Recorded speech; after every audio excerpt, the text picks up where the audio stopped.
আজকে আমার ফেসবুক লাইভের বিষয়টা হলো 10,323 চাকরিচ্যুত শিক্ষকদের বর্তমান কি অবস্থা এবং আজকে অবধি 97 জন যে সহযোদ্ধাকে হারিয়েছি তার মৃত্যুর পিছনে কারা দায়ী এই নিয়েই আজকে আমার আলোচনা। আপনারা জানেন আজকে ভোর রাতে আমাদের চাকরিচ্যুত শিক্ষকদের আমাদের শ্রদ্ধেয় দাদা কাজল ভট্টাচার্য খোয়াইয়ের অজগরটিলার বাসিন্দা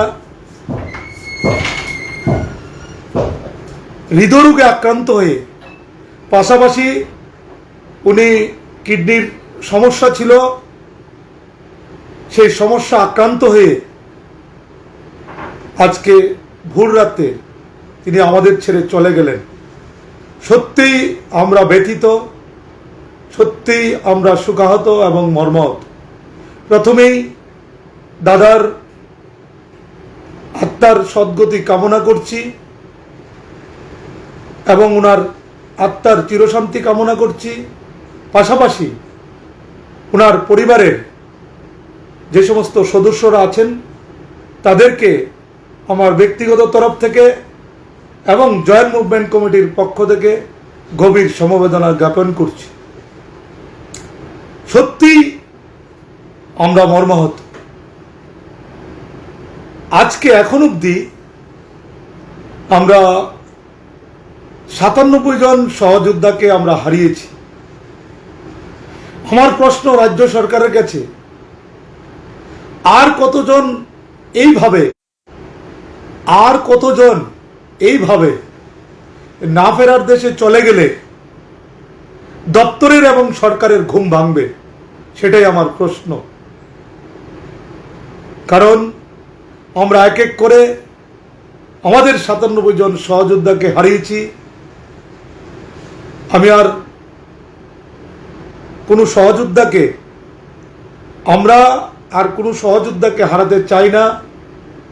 এই সময় দাঁড়িয়ে আমি রাজ্যের মাননীয় মুখ্যমন্ত্রী এবং রাজ্যের যিনি শিক্ষামন্ত্রী আছেন ওনাদেরকে আমি করজোড়ে বিনম্রভাবে আবেদন করব, প্লিজ আমাদের দিকে তাকান, আমাদের পরিবার দিকে তাকান। খুব করুণ অবস্থায় আছে, খুব করুণ আর্থিক সংকটের মধ্যে আমরা দিন অতিবাহিত করছি। কেননা আজকে প্রায় 14 মাস শেষ হয়ে 15 মাসে অতিক্রান্ত হবে, কোনো ধরনের সরকারি বেতন নেই, কোনো ধরনের সরকারের আর্থিক সহায়তা নেই। কিভাবে এই পরিবারগুলো দিন অতিবাহিত করছে? এই চাকরি হারানোর টেনশনে এই আজকে 3-4 দিনের মধ্যে প্রায় আমরা 4 জনকে হারিয়েছি। মানুষগুলি, আমাদের সহকর্মীর পরিবারগুলো খুব করুণ অবস্থার মধ্যে আছে। দেখলে আমি রাজ্য সরকারের দপ্তরের যারা আধিকারিক আছেন, রাজ্য সরকারের যিনি শিক্ষা দপ্তরের মন্ত্রী আছেন, ওনার কাছে আমি একবার আবেদন করতে চাই, প্লিজ যারা চাকরিচ্যুত হয়েছে তাদের পরিবারগুলোর দিকে একবার গিয়ে তাদের পরিবারগুলোর সঙ্গে একবার কথা বলে আসুন, তাদের বর্তমান পরিস্থিতিটা একবার জেনে আসুন। তখন বুঝতে পারবেন তাদের পরিবারগুলো কি অসহায় অবস্থায় দিন যাপন করছে, কি দুর্বিষহ অবস্থায় তার পরিবারগুলো রান করছে।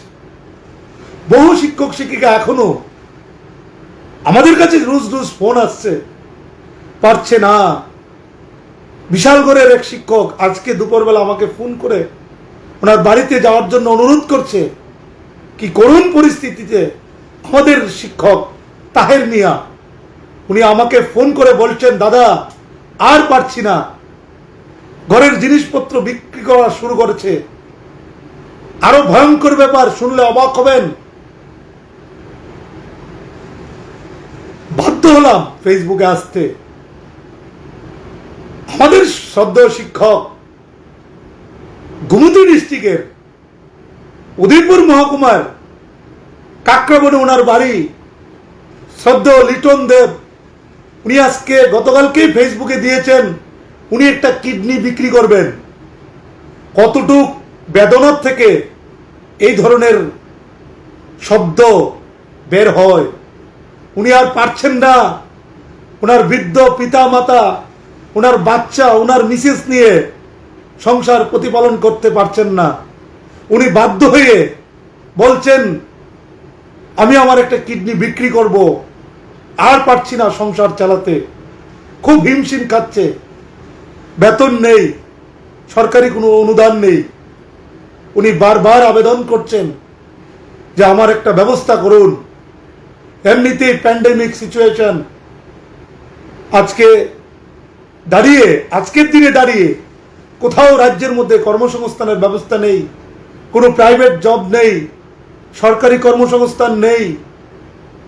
বয়স হয়ে গেছে 40-40-এর ঊর্ধ্বে, কোথাও কোনো কর্মসংস্থানের ব্যবস্থা পাচ্ছে না। এই লকডাউন পিরিয়ডে, এই প্যান্ডেমিক সিচুয়েশনে আমরা বারংবার সরকারের কাছে আবেদন করছি। 2020 সনে আমাদেরকে এই জুন জুলাই মাসে আপনারা একটা অনুদান দিয়েছিলেন 35,000, 35,000 টাকা। সেই অনুদান দিয়ে আমরা কিছুটা হলেও সংসার চালিয়েছিলাম। এখন আমরা আবার দাবি করছি 2021 সনের আজকের দিনে দাঁড়িয়ে আমরা আবার আবেদন করছি আমাদেরকে একটা আর্থিক অনুদান দিন, যাতে আমরা পরিবারগুলো নিয়ে, বাচ্চাদেরকে নিয়ে দুবেলা ভাতের ব্যবস্থা করতে পারি। খুব করুণ অবস্থায় আমাদের সংসার প্রতিপালিত হচ্ছে। বৃদ্ধ পিতামাতার ওষুধের ব্যবস্থা করতে পারছি না। ছোট ছোট ঘরে বাচ্চাদেরকে দুবেলা ভালো খাবার দিতে পারছি না, ভালো স্কুলে পড়াশোনার সুযোগ করে দিতে পারছি না। বহু শিক্ষক শিক্ষিকা আছেন যারা ইংলিশ মিডিয়ামে আমাদের বাচ্চাদেরকে ইংলিশ মিডিয়ামে এডমিশন করিয়েছিলাম যখন চাকরিটা ছিল। আজকে আমার কোনো ভুল নেই, আমার কোনো দোষ নেই, আমাদেরকে ষড়যন্ত্র করে দপ্তর বাড়িতে পাঠিয়ে দিয়েছে। কিন্তু এখন অবধি অবাকের বিষয়, এখন অবধি কোনো ধরনের সরকারি টার্মিনেশন পাইনি। তাই আমরা সরকারের কাছে আবার আবেদন করছি এই মুহূর্তে দাঁড়িয়ে আমাদেরকে একটা আর্থিক অনুদান 25 থেকে 30,000 টাকা দেওয়ার ব্যবস্থা করুন, যাতে আমরা পরিবারগুলোকে নিয়ে দুটো ডাল ভাত খেতে পারি, বাচ্চাদের মুখে দুটো ডাল ভাতের ব্যবস্থা করতে পারি। বহু অসহায় শিক্ষক শিক্ষিকা এখনো হসপিটালাইজ আছে, ভালো ধরনের ট্রিটমেন্ট করতে পারছেন না, ভালো ধরনের ডাক্তার দেখাতে পারছেন না। কোথায় পাবেন টাকা? কোথায় ডায়াগনোস্টের টাকা পাবেন? আমাদের কাছে রোজ রোজ রাজ্যের ধর্মনগর থেকে সাব্রহ্ম পর্যন্ত আমাদের কাছে ফোন আসছে, আর পারছি না দাদা, কিছু একটা করুন, আমরা না খেয়ে মরে যাচ্ছি। বহু শিক্ষক শিক্ষিকা বলছেন সুইসাইড করবেন। এর মধ্যে 2-3 জন আত্মহত্যাও করেছেন এবং অনেকে বলছেন সুইসাইড করবেন। কিছু করার নেই, মুখ দেখাতে পারছেন না। সামাজিক অবক্ষয় হয়েছে, অথচ আমাদের কোনো ভুল নেই, কোনো অন্যায় করিনি আমরা। দপ্তর কনস্পিরেসি করে, ষড়যন্ত্র করে আমাদেরকে বাড়িতে পাঠিয়ে দিয়েছে। কি অপরাধ ছিল আমাদের? 10-10টা বছর, 7-7টা বছর আমরা শিক্ষা দপ্তরকে আমরা মূল্যবান টাইম দিয়ে শিক্ষার মান ভারতবর্ষের শিখরে নিয়ে পৌঁছার জন্য আমরা দায়িত্ব সহকারে কাজ করেছি। আমাদের মধ্যে কোনো ধরনের অবহেলা ছিল না। দপ্তরে যারা আধিকারিক আছেন তারা ভালো জানেন, ভালো বুঝেন, ওনারা জানেন এই আমরা যারা 10,323 শিক্ষক ছিলাম তাদেরকে দিয়ে বহু স্কুল পরিচালনা করেছেন এবং সরকার, ভারত সরকারের থেকে বিভিন্ন সময় বিভিন্ন পুরস্কারও ভূষিত হয়েছেন। তার অবদান রাজ্যের শিক্ষামন্ত্রী কিন্তু আমাদের দিয়েছেন। প্রেস কনফারেন্সের মাধ্যমে 2019 সনে উনি বলেছেন কেন্দ্রের থেকে যেই প্রশংসাপত্র পেয়েছেন এই 10,323-এর কৃতিত্বের জন্য, এটা আমার কথা না, আমাদের রাজ্যের যিনি শিক্ষামন্ত্রী উনি বারংবার প্রেসের সামনে বলেছেন, উনি যে একটা প্রজেক্ট লঞ্চ করেছিলেন সাধনা প্রেরণা, তাতেও আমাদের ভূমিকা ছিল অস্বাভাবিক।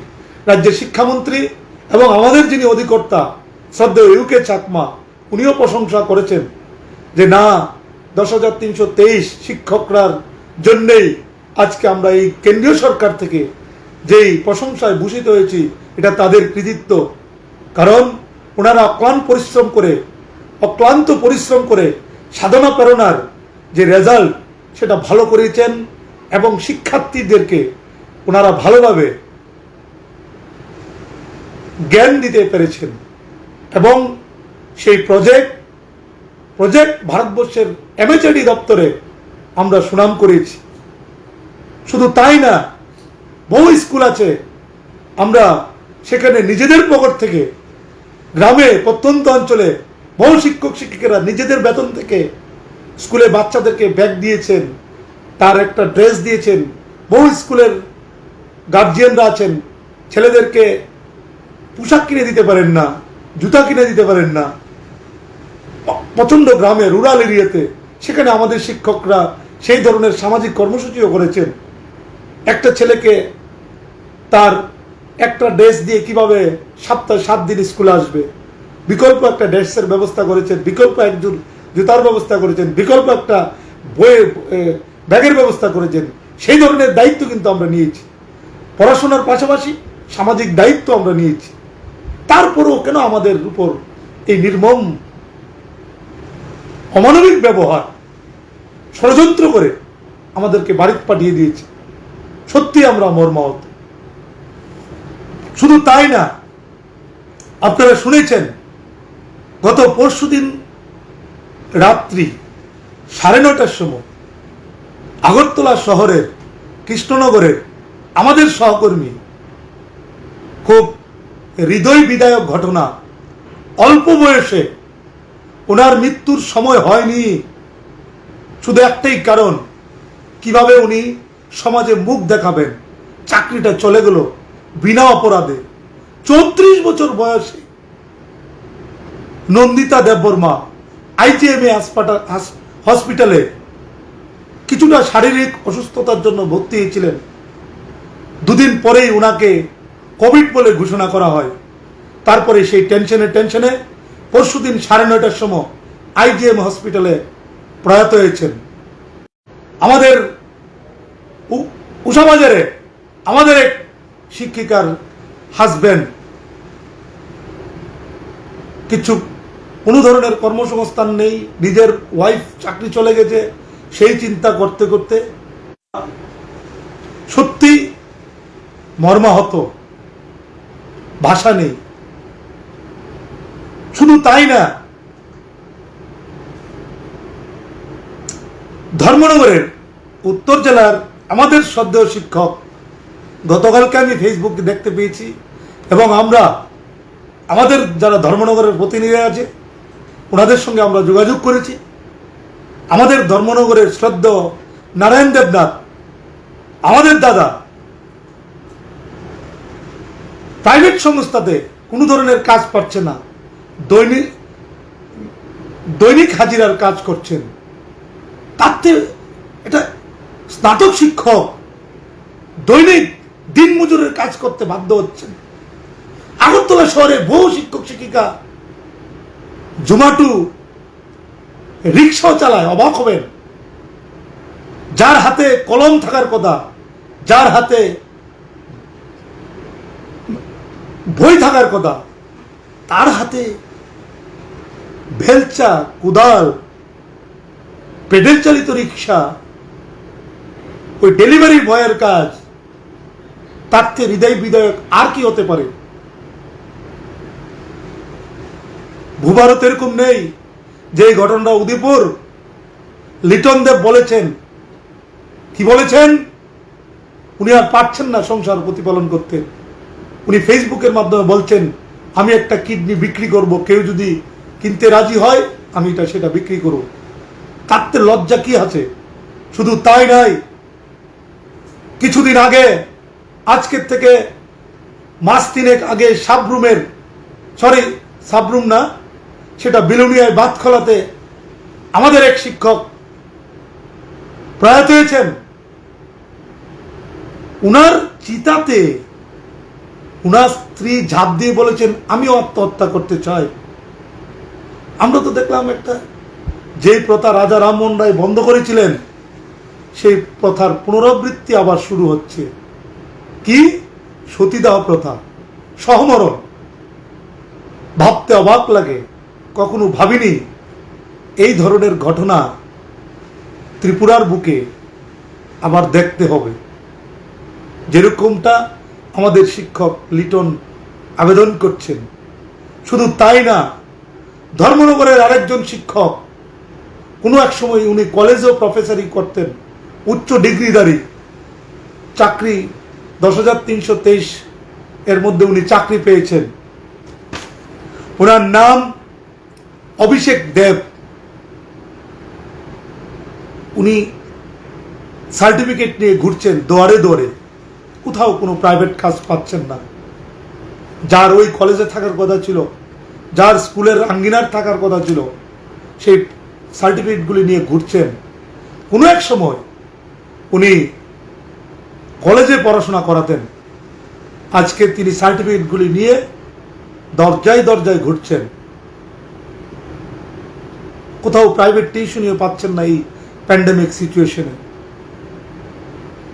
কোথাও বেসরকারি কাজও পাচ্ছেন না।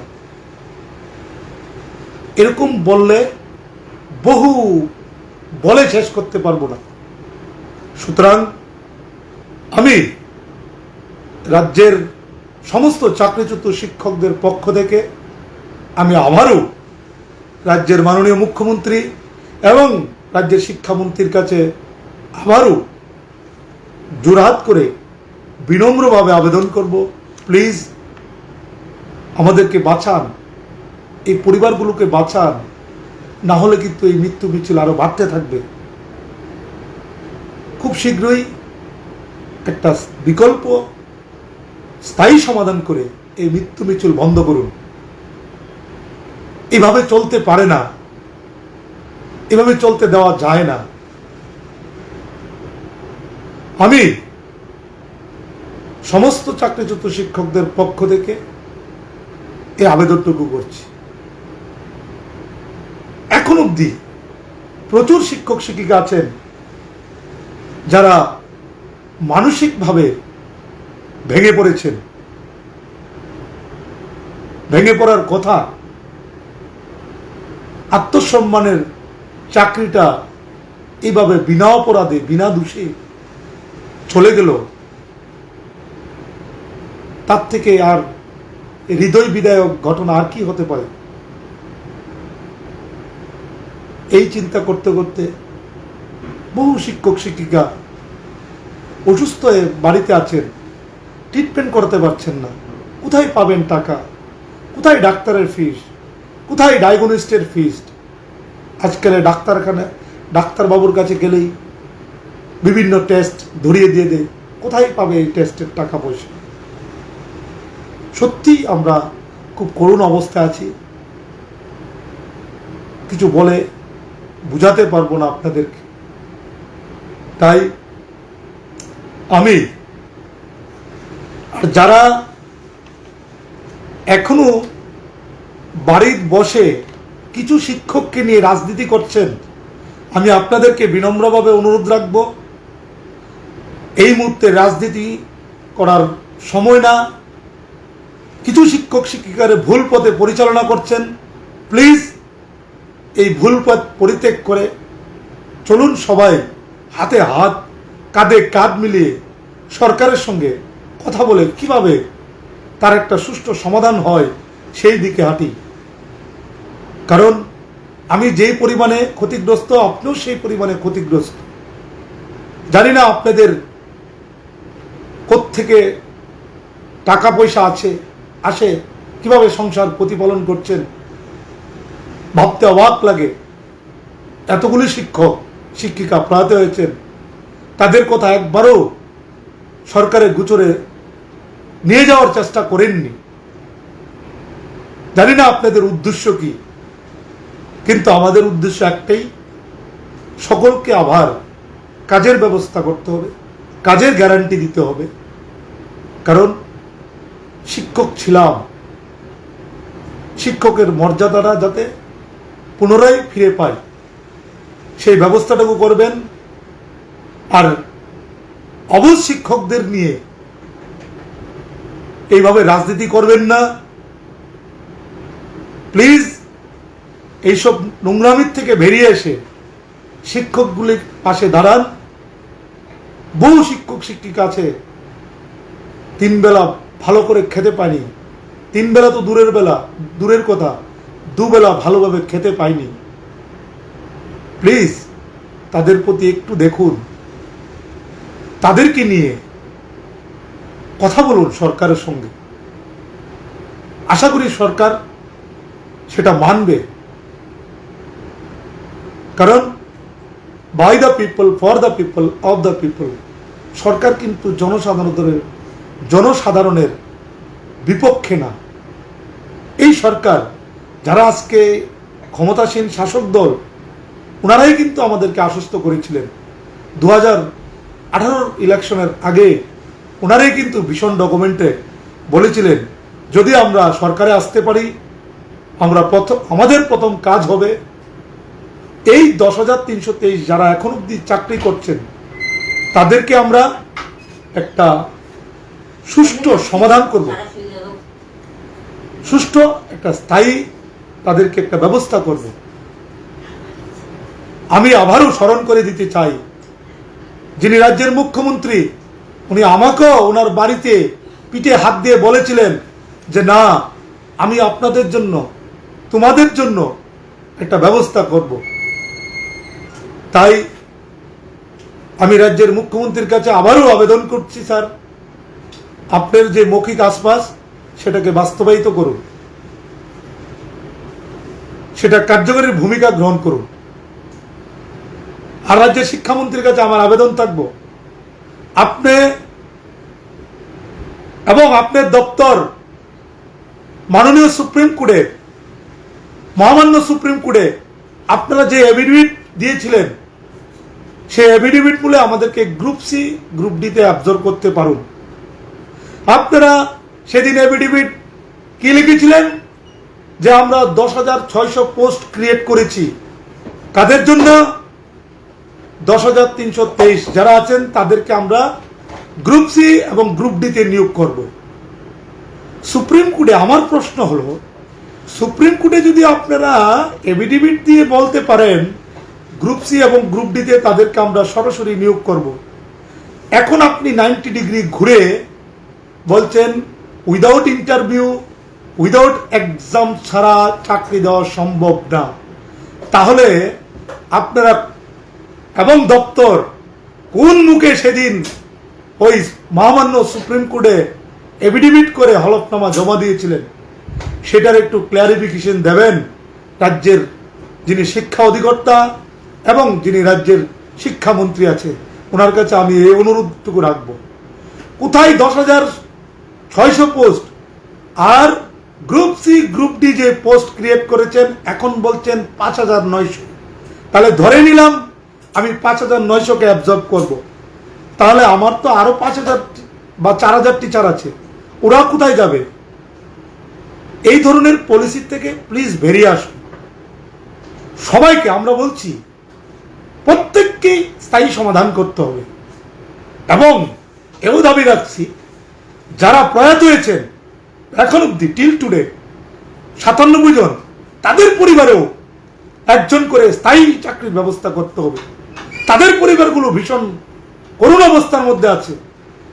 এজন্যই আমি রাজ্যের শিক্ষামন্ত্রীকে এবং শিক্ষা সচিব এবং শিক্ষা অধিকর্তা আছে, প্লিজ যারা আপনার দপ্তরে 10টা বছর কাজ করেছেন, 60টা বছর কাজ করেছেন, যারা অকালে চলে গেছেন, তাদের বাড়িতে গিয়ে একটু ঘুরে আসুন, তাদের পরিবারের সদস্যদের সঙ্গে কথা বলে আসুন, তখন বুঝতে পারবেন কি করুণ অবস্থার মধ্যে আছেন। রাজ্যের শিক্ষামন্ত্রী উনার বাসভবন যেখানে কৃষ্ণনগর কদমতলাতে, উনার বাড়ির থেকে 500 মিটার দূরে গত পরশুদিন আমাদের সহকর্মী নন্দিতা দেববর্মা প্রয়াত হয়েছেন। এই অল্প বয়সে শিক্ষামন্ত্রী সেখানে যাওয়ার সৌজন্য বোধটুকু করেননি। উনি তো পারতেন পায়ে হেঁটে বা গাড়ি দিয়ে উনার বাড়িতে গিয়ে একবার কথা বলে আসেন। উনি তো উনার প্রতিবেশী ছিল, উনার বাড়ির থেকে 500 মিটার দূরত্ব হবে, সেই সৌজন্য বোধটুকু করেননি। খুব মানে খারাপ লাগে। শিক্ষামন্ত্রী ঠিক আছে, উনি একজন জনপ্রতিনিধি, উনি উনার এলাকা নিয়েই ব্যস্ত আছেন। বিভিন্ন উনার ফেসবুকে বিভিন্ন সময় দেখেছি, তখন না মনটা খুব দুঃখ হয়, কাঁদতে ইচ্ছা করে। উনার এলাকার কোনো অভিভাবক যখন প্রয়াত হয়, উনি সঙ্গে সঙ্গে দৌড়ে যান ওনার বাড়িতে সমবেদনার জন্য, ওনার বাড়িতে যান। নিশ্চয়ই যাওয়া উচিত আমি মনে করব। পাশাপাশি এই মানে এই মানসিকতাটা থাকার প্রয়োজন যে আমার দপ্তরের স্বার্থের লেগে ওরা 10 বছর 7 বছর পরিশ্রম করেছেন। আমার পাশের বাড়ি, আমার দপ্তরে যিনি কাজ করেছেন উনি প্রয়াত হয়েছেন, ওনার বাড়িতে একবার যাই, সেই সৌজন্য বোধটুকু করেননি। সত্যি এই ধরনের ঘটনা যখন ফেসবুকে দেখতে পাই না, তখন মনটা খুব মর্মাহত হয়। আমি শিক্ষামন্ত্রীকে আবেদন করব, প্লিজ যে সমস্ত শিক্ষকরা আপনার এরিয়াতে, এত দূরে গিয়ে লাভ নেই, আপনার বাড়ির পাশে যিনি গত পরশুদিন প্রয়াত, ওনার বাড়িতেই যান না। আপনার মনপুরে বহু শিক্ষক শিক্ষিকা আছে, আমাদের 10,323 খুব করুণ অবস্থায় আছে, এবং মোহনপুরে বহু শিক্ষক শিক্ষিকা আছেন প্রয়াত হয়েছেন, তাদের বাড়িতে গিয়ে দেখে আসেন না কি অবস্থায় তাদের পরিবারগুলো দিন জীবন যাপন করছেন। সেই সৌজন্য বোধটুকু করুন না স্যার একবার, প্লিজ। ভাষা নাই আপনার কাছে, আমি করজোড়ে আবেদন করছি। পাশাপাশি সামাজিক দায়িত্বটাও করুন। নিশ্চয়ই যাবেন, আপনার এলাকার যদি কোনো অভিভাবক কোনো রাজনৈতিক সংঘর্ষে কোনো রোগে সুখে মারা যায়, নিশ্চয়ই যাবেন। পাশাপাশি এই কাজটুকু করেন না। আপনি তো একজন শিক্ষামন্ত্রী, পাশাপাশি আইনমন্ত্রী। অত্যন্ত দুঃখের সঙ্গে এই কথাগুলো বলছি, আর পারছি না, খুব কষ্ট হচ্ছে। জানি না আগামী দিন কি হবে। এমনিতেই চাকরিহারা, তার মধ্যে আরেকটা বিশেষ, আমি এই ফেসবুক পেজের মাধ্যমে রাজ্যের যিনি অর্থমন্ত্রী আছেন ওনার কাছে একটা আবেদন করব, স্যার আপনি একটু ইনিশিয়েটিভ নিয়ে, আমাদের যখন চাকরি ছিল আমরা বিভিন্ন ব্যাংকের থেকে আমরা লোন নিয়েছিলাম। প্রথমত আমরা গ্রামীণ ব্যাংকের থেকে লোন নিয়েছিলাম, দ্বিতীয়ত স্টেট কোঅপারেটিভ থেকে আমরা লোন নিয়েছিলাম। যতদিন পর্যন্ত আমাদের চাকরি ছিল আমরা কিন্তু আমাদের যে ইএমআই সেটা কিন্তু কন্টিনিউ দিয়ে গেছি। কিন্তু আজকে 1 বছর ধরে চাকরি নেই, সরি 1 বছর না, 1 বছর 3 মাস হতে যাচ্ছে, প্রায় 14-15 মাস, 15 মাসে পড়বে। আমি আপনাকে, রাজ্যের যিনি অর্থমন্ত্রী আছেন শ্রদ্ধেয় জিষ্ণু দেববর্মন স্যারকে আমি অনুরোধ রাখবো, সেই ব্যাংকগুলিকে আপনি একবার বলুন যাতে আমাদের শিক্ষক শিক্ষিকাকে যারা আছেন, যারা লোন নিয়েছেন, তাদেরকে যাতে মানসিকভাবে প্রেশার না দেয়। বহু শিক্ষক শিক্ষিকাদের বাড়িতে লোনের কাগজ পাঠাচ্ছেন, যিনি গ্যারান্টার আছেন সেই গ্যারান্টার থেকে কেটে নিচ্ছেন। আমাদের কি অপরাধ? আমরা তো কখনো চেয়েছিলাম না যে আপনাদের ইএমআইটা আমরা দেব না। আমি আজকে দায়িত্ব নিয়ে বলছি, আমাদের কাজের ব্যবস্থা করে দেন, আমাদের চাকরিটা ফিরিয়ে দিন, কালকে থেকে আমরা ইএমআই দেব। কেন দেব না? সরকার আমার দুঃখের সময় সহায়তা করছে, আমি কেন ইএমআই দেব না? সেই ইএমআইগুলি, যে দুটো ব্যাংক বলেছি, একটা হলো ত্রিপুরা গ্রামীণ ব্যাংক, আরেকটা হলো স্টেট কোঅপারেটিভ ব্যাংক, ওই ব্যাংকের যে সমস্ত আধিকারিকরা আছেন, প্লিজ আপনি সেই সব আধিকারিকদের একবার বলুন যে শিক্ষকদের চাকরিচ্যুত যারা হয়েছেন 10,323, তাদেরকে যাতে কোনো ধরনের ব্যাংকের থেকে নোটিশ এবং চাপ না দেওয়া হয়, কোনো ধরনের প্রেশার যাতে না দেওয়া হয়। কারণ কয়েকজন কিন্তু এই ঋণের দায়ে আত্মহত্যা করেছেন। আর যদি কোনো ধরনের শিক্ষক এই ব্যাংকের অমানসিক চাপে, প্রেশারে যদি কোনো কিছু হয়, তার জন্য কিন্তু দায়ভার ব্যাংক কর্তৃপক্ষকে নিতে হবে। তাই আমি রাজ্যের অর্থমন্ত্রীর কাছে আবেদনটুকু করব, যিনি গ্রামীণ ব্যাংকের চেয়ারম্যান আছেন, যিনি স্টেট কোঅপারেটিভ চেয়ারম্যান ব্যাংকের চেয়ারম্যান আছেন, ওনাদেরকে একবার বলুন যাতে কোনো ধরনের প্রেশার এই চাকরিচ্যুত শিক্ষকদের না দেওয়া হয়। কারণ আমাদের কাছে খবর আছে উদয়পুর এবং সুনামুড়াতে বহু শিক্ষক শিক্ষিকাদের বাড়িতে গিয়ে প্রেশার দিচ্ছেন, বাড়িঘরের জিনিস বিক্রি করছেন। কোনো শিক্ষক শিক্ষিকা লোন নিয়ে একটা বাইক কিনেছেন, সেই বাইকটাও বিক্রি করতে বাধ্য হচ্ছেন, নাহলে বলছে বাড়ি সিজ করে নেবে, বাড়িতে নোটিশ পাঠাচ্ছে। এই ধরনের যদি মানসিক চাপ দেওয়া হয়, তাহলে কিন্তু সে বাধ্য হবে সুইসাইড করতে। তাই আমি আবারও রাজ্যের যিনি অর্থমন্ত্রী আছেন ওনার দৃষ্টি আকর্ষণ করছি, প্লিজ আপনি একটা ইনিশিয়েটিভ নিয়ে ব্যাংকের যারা আধিকারিক আছেন তাদের সঙ্গে একটু কথা বলুন আমাদের চাকরিটা যদি ফিরে পাই, আমরা নিশ্চয়ই, আমি দায়িত্ব নিয়ে বলছি, আমরা শিক্ষক ছিলাম, আমি দায়িত্ব নিয়ে বলছি, সে ইএমআই আমরা পরিশোধ করব। 1 টাকা আমরা ঋণী থাকবো না ব্যাংকের কাছে। আমরা যে লোন নিয়েছি সেই লোনটার পরিশোধ করব, রিপে করব। যখন আমাদের চাকরিটা আমরা ফিরে পাবো, তখন নিশ্চয়ই আমরা সেই টাকাটা ব্যাংক কর্তৃপক্ষকে আমরা দিয়ে দেব। এইভাবে মানসিক টেনশন তো আছেই, তারপরে যদি ব্যাংকের থেকে চাপ দেওয়া হয়, তাহলে ওই শিক্ষকের কি অবস্থা হবে? আত্মহত্যা ছাড়া, সুইসাইড ছাড়া তো কোনো রাস্তা নেই। তাই আমি রাজ্যের যারা চাকরিচ্যুত শিক্ষক, আমার সহকর্মী সহযোদ্ধারা আছেন, তাদেরকে আমি এবং জয়েন্ট মুভমেন্ট কমিটির পক্ষ থেকে একটা আবেদন করব, কোনো ধরনের টেনশন, মানসিক চাপ নেবেন না, এইসব থেকে দূরে থাকবেন, ভালো থাকবেন, সুস্থ থাকবেন এবং এই করোনা মহামারীর থেকে জয়ী হবেন। কারণ বর্তমান সময়ে শুধু আপনার এই ত্রিপুরা রাজ্যে না, আমার ত্রিপুরা রাজ্যে না, আমাদের ত্রিপুরা রাজ্যে না, গোটা ভারতবর্ষেই কোভিড-19 যে একটা হাহাকার চলছে, প্রথমেই তার থেকে আমাদের উত্তরণ হতে হবে। তাই সবাই ঘরে থাকবেন, বাড়িতে থাকবেন, সুস্থ থাকবেন এবং বিনা কারণে ঘর থেকে বেরোবেন না। মাস্ক, ডবল মাস্ক ইউজ করবেন, সামাজিক দূরত্ব বজায় রেখে চলবেন এবং স্যানিটাইজ ইউজ করবেন। এই কাজগুলি আমরা নিজেরা করব, অপরকেও সচেতন করব এই কাজগুলি করার জন্য। কেননা প্রথমে আগে আমাদের বাঁচতে হবে।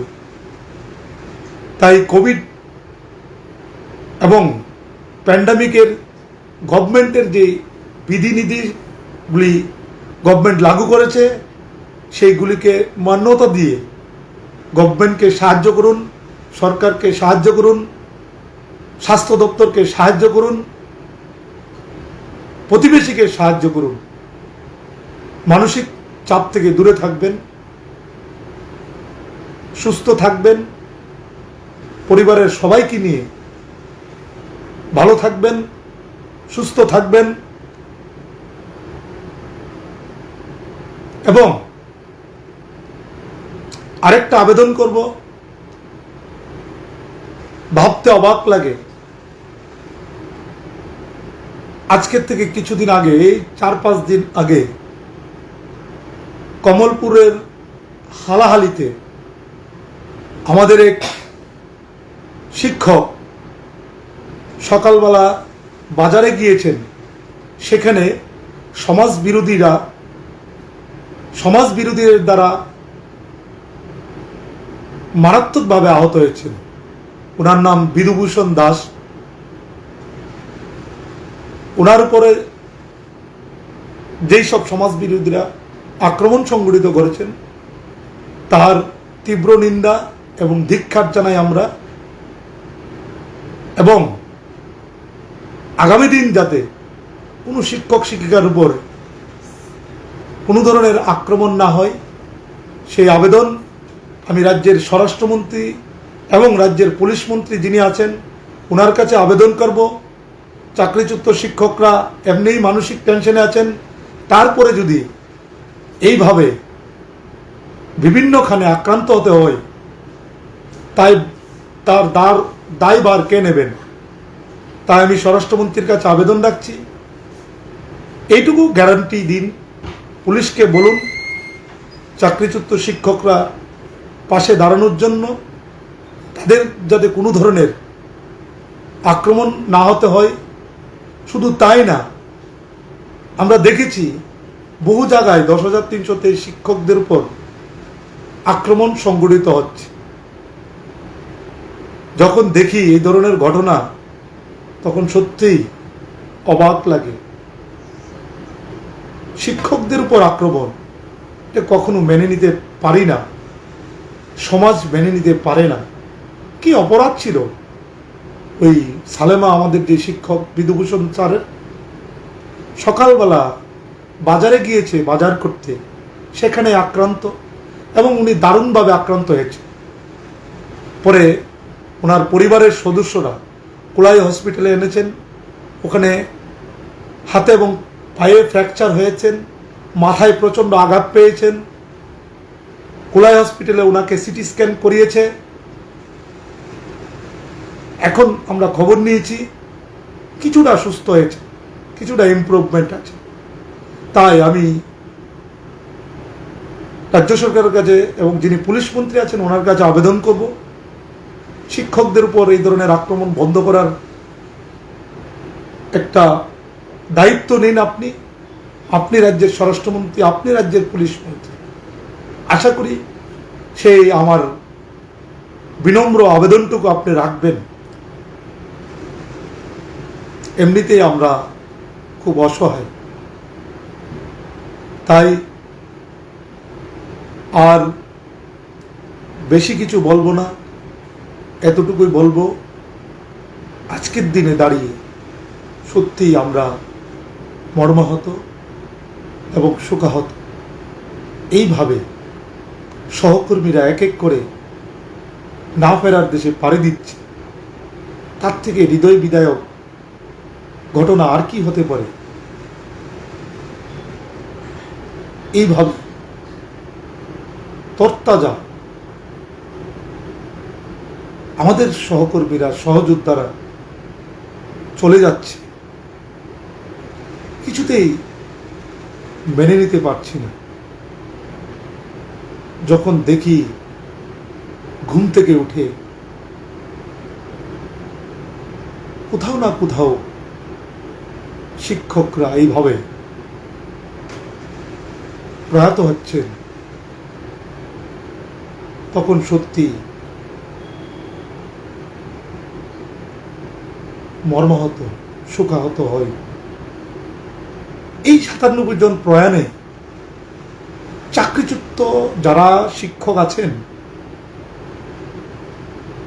তাদের পরিবারে একটা বিষাদের আবহাওয়া তৈরি হচ্ছে। গোটা 10,323 পরিবারের মধ্যে একটা বেদনাদায়ক বার্তা বহন করে। কেননা তারা ভাবে কি অপরাধ ছিল আমার সহকর্মীর, এইভাবে এক এক করে চলে যাচ্ছে। তাই আমি আবারও সকলকে আবেদন করব, ভালো থাকবেন, সুস্থ থাকবেন, মানসিক চাপ থেকে দূরে থাকবেন। কোভিডের যে প্রসিডিউরস, সেই প্রসিডিউরস মেনে, সামাজিক দূরত্ব মেনে চলাফেরা করবেন, বিনা প্রয়োজনে ঘর থেকে বেরোবেন না, সে আবেদনটুকু করবেন। আর কোনো শিক্ষক শিক্ষিকা যদি কোনো ধরনের অসুবিধার সম্মুখীন হয়, আমাদের যারা আছে জয়েন্ট মুভমেন্ট কমিটির যারা প্রতিনিধি আছেন তাদেরকে জানাবেন নিশ্চয়ই। এই আবেদনটুকু করে